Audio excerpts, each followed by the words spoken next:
Hello दोस्तों, आपका स्वागत है हैशटैग सक्सेस विद दीपक में। आज जो हम वीडियो बनाने जाने वाले हैं वो है एवीजी का इंटरप्रिटेशन। मतलब कि एवीजी का फुल फॉर्म क्या होता है? Arterial blood gas.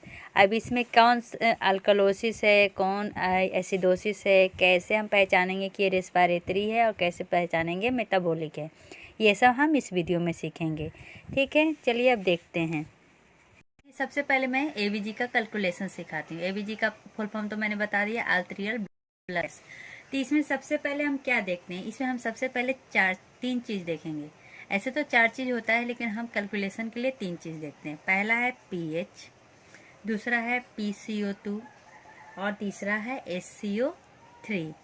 तो हमें पहले इसका रेंज जानना है। तो पीएच का रेंज कितना होता है? 7.35 से 7.45। तो इसका मीन निकालेंगे तो कितना होगा? 7.40। ठीक है। अब CO2 का, तो CO2 का कितना होता है? PCO2 का तो 35 से 45। जब मीन निकालेंगे तो निकलेगा 40। ठीक है। और जब SCO3 किया तो इसका होता है 22 से 26। ठीक है। और जब एवरेज निकालेंगे तो निकलेगा 24। अब देखिए, जो ये जो मेन वैल्यू है, ये जब हम रेस्पिरेटरी एसिड है या अल्कलोसिस है उसके लिए हम ये देखते हैं। ठीक है। तो ये किसके लिए देखेंगे? रेस्पिरेटरी अल्कलोसिस है या एसिडोसिस है या मेटाबॉलिक एसिडोसिस है या अल्कलोसिस है। और जो ये रेंज है, ये रेंज देखेंगे कि डिकम्पोजिशन है कि कंपनसेशन है या पार्शियल कंपनसेशन है, इसके लिए देखेंगे।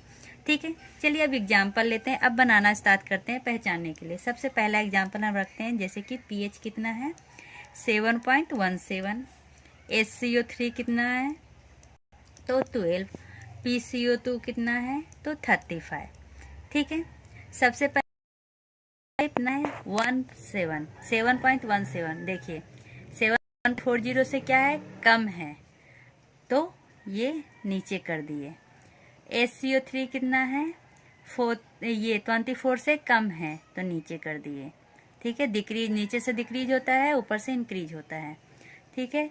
ये PCO2 कितना है? 35, तो इसको भी डिक्रीज कर दिए। अब एक चीज याद रखिएगा, रेस्पिरेटरी में क्या होता है? तो दोनों लाइन क्या होता है? एक ज़्यादा होगा, एक कम होगा। ठीक है। और मेटाबॉलिक में क्या होगा? दोनों या तो ज़्यादा होगा या दोनों कम होगा। तो ये कब कम आएगा? देखिए बहुत हेल्पफुल है ये। यहाँ पर क्या हो रहा है? सब कम हो रहा है, तो कम होगा सब, तो ये किस में आएगा? मेटाबॉलिक। ठीक है, आराम से चल गया। अब देखिए, ये रेस्पिरेटरी है या ये एसिडोसिस है या अल्कलोसिस है, ये कैसे जानेंगे? इससे अगर 7.45 से ज़्यादा रहा तो अल्कलोसिस हो जाएगा। ठीक है। और 7.35 से कम रहा तो एसिडोसिस हो जाएगा। और अगर ये दोनों रेंज के बीच में रहा तो नॉर्मल। तो ये कम है तो क्या हो जाएगा? एसिडोसिस। तो हम तो पहचान गए। ठीक है। अब हम जान गए कि क्या है? मेटाबॉलिक एसिडोसिस है। तो अब इसका जब कंपनसेशन करेंगे तो हम क्या देखेंगे? तो मेटाबॉलिक है ना, तो हम रेस्पिरेटरी से देखेंगे। तो रेस्पिरेटरी का देखना है तो हम क्या देखेंगे? PCO2 को देखेंगे। अगर यहाँ पर रेस्पिरेटरी एसिडोसिस होता तो हम मेटाबॉलिक को देखते। तो मेटाबॉलिक के लिए हम किसको देखेंगे? SCO3 कंपनसेशन के लिए। तो मेटाबॉलिक एसिडोसिस है तो कंपनसेशन के लिए हम किसको देखेंगे? तो हम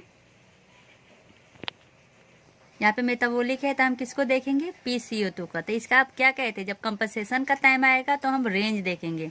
तो देखो PCO2 कितना है? 35 है, और ये रेंज क्या है? नॉर्मल है। तो नॉर्मल रेंज मतलब क्या हो जाएगा? ये अनकम्पनसेटेड हो जाएगा, अनकम्पनसेटेड मेटाबॉलिक एसिडोसिस। ठीक है।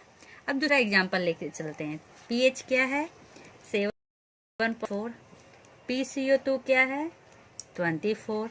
SCO3 क्या है? 25। ठीक है। तो सबसे पहले कौन सा है? ये रेस्पिरेटरी है या मेटाबॉलिक है? तो ये 754 क्या है? ज़्यादा है किससे? 4.5 से। PCO2 कितना है? 24, मतलब ये नॉर्मल है। ये कितना है, सॉरी ये 24 क्या है, तो 40 नॉर्मल है लेकिन ये कम है, तो ये कम हो जाएगा। और HCO3 कितना है, 20 कितना है, 22 से 26, मतलब कि ये नॉर्मल हो करे। तो अभी क्या देखना है, अभी ये इसको देखना है, ये 24 है, 24 है मतलब ये ज़्यादा है। अब देखिए एक ज़्यादा है एक कम है, एक ज़्यादा है, मतलब ज़्यादा कम वाला रहेगा तो क्या कहलाएगा, रेस्पायरेटरी। तो ये रेस्पायरेटरी है, ठीक है।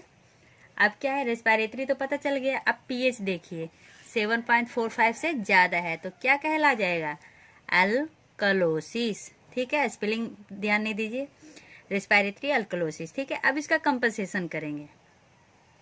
तो रेस्पायरेटरी आया तो इसका कंपनसेशन में हम किसको देखेंगे, सही बोले मैं ये HCO3 को, ठीक है, क्योंकि पहले ही बता दिया अगर मेटाबॉलिक आएगा तो कंपनसेशन क्या होगा, रेस्पायरेटरी। तब PCO2 को देखेंगे। रेस्पायरेटरी आया तो कंपनसेशन हम किसको देखेंगे, मेटाबॉलिक, मतलब कि किसको देखेंगे, HCO3। अब HCO3 का रेंज देखिए, HCO3 का रेंज 22 से 26 के बीच नॉर्मल है, मतलब ये नॉर्मल रेंज के अंदर आता है। तो ये क्या हो जाएगा, अनकम्पनसेटेड रेस्पायरेटरी अल्कलोसिस। समझ में आ गया। चलिए अगला एग्जांपल लेते हैं, हम अगला एग्जांपल देखते हैं। अगले एग्जांपल में क्या है पीएच कितना है, तो 7.10, PCO2 कितना है, 82, HCO3 कितना है, तो 14। अब रेंज से पता चल गया कि क्या है, पीएच कम है, ये PCO2 क्या है, ज़्यादा है, और ये HCO3 क्या है, कम है। तो क्या हो जाएगा, ये देखिए कम ज़्यादा है तो क्या हो जाएगा, रेस्पायरेटरी, और क्या है ये 10 है, मतलब कि 7.35 से कम, तो क्या हो जाएगा, एसिडोसिस, ठीक है। इतना तो समझ में आ गया। अब हमें क्या देखना है कि कंपनसेशन में क्या होगा, ठीक है। तो देखिए कंपनसेशन में क्या है, रेस्पायरेटरी है, तो हम क्या देखेंगे, HCO3 देखेंगे, क्या ये नॉर्मल रेंज में है। तो HCO3 का नॉर्मल रेंज कितना है, 22 से 26, तो ये नॉर्मल रेंज में नहीं है, तो अब हम इसको नहीं देखेंगे। तो अब हम देखेंगे किसको, तो देखेंगे पीएच को, ठीक है। अगर नॉर्मल रेंज में रहा तो हम इसको देखेंगे क्योंकि ये कंपनसेशन कर रहा है, लेकिन अगर ये नहीं है तो अब आ जाएंगे पीएच में। अब पीएच का देखिए 7.35 से 7.45 के बीच में रहा तो कहलाएगा फुल कंपनसेशन, लेकिन अगर इससे ज़्यादा रहा या इससे कम रहा तो कहलाएगा पार्शियल कंपनसेशन, ठीक है। अब समझ गए। तो पीएच क्या है, 7.35 से कम है तो क्या कहलाएगा, partial compensation of respiratory acidosis. समझ में आ गया, मतलब फुली हमारा जो मेटाबॉलिक है वो पूरी तरह से इसको क्या कंपनसेट, मतलब पूरी तरह से सही नहीं कर रहा है, ठीक है। अब एक और एग्जांपल लिखते हैं।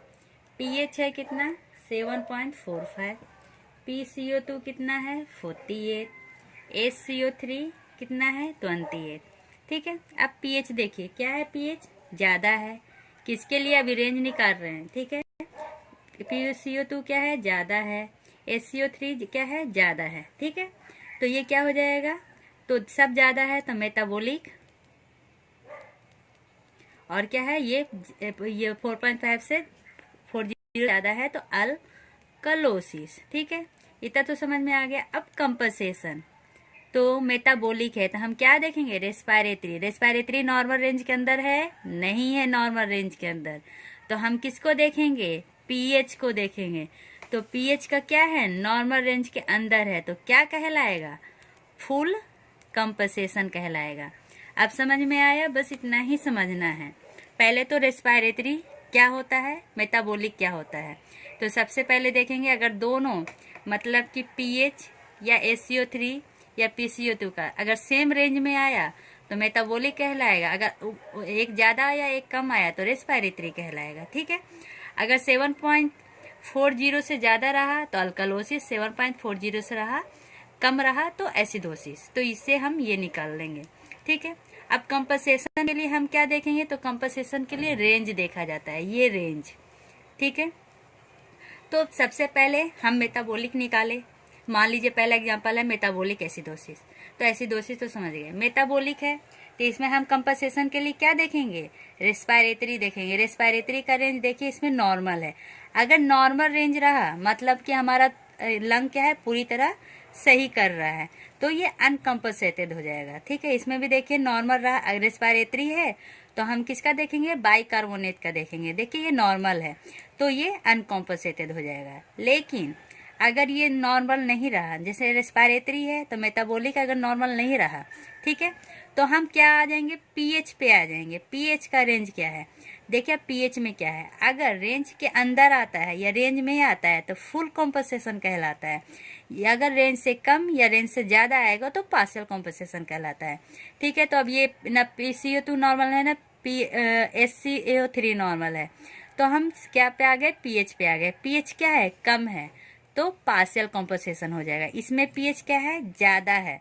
ठीक है, नहीं ज़्यादा नहीं है, रेंज देखिए 4.5 मतलब कि रेंज के अंदर है तो फुल कॉम्पनसेशन आ जाएगा।